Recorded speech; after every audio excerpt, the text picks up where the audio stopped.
আজকে আমি চলে এসেছি ইউরোপের সবথেকে বড় ফ্রেশ মাছের বাজারে।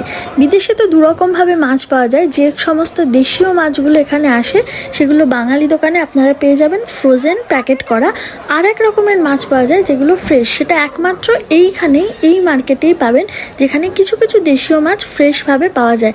এগুলোর মধ্যে দেখুন রয়েছে ভেটকি রয়েছে, তারপরে রুই মাছ রয়েছে, চিংড়ি রয়েছে। আবার এখানে এরা বলছে এক ধরনের এটা নাকি পমফ্রেট মাছ, বড় জাতের, আমি কোনোদিনও খাইনি। তেলাপিয়া রয়েছে, চিংড়িও রয়েছে, এছাড়া আরও অনেক রকমের মাছ রয়েছে। এই চিংড়িগুলোও এরা বলছে লোকাল চিংড়ি, তবে ইটালিয়ান দোকান থেকে যদি আপনি এই লোকাল চিংড়িগুলো কেনেন তাহলে কিন্তু অনেক বেশি দাম নেয়। আর এরা যেগুলো বিক্রি করে এই মার্কেটে এগুলো অতটা দাম না, কারণ পাইকারি মার্কেট এটা।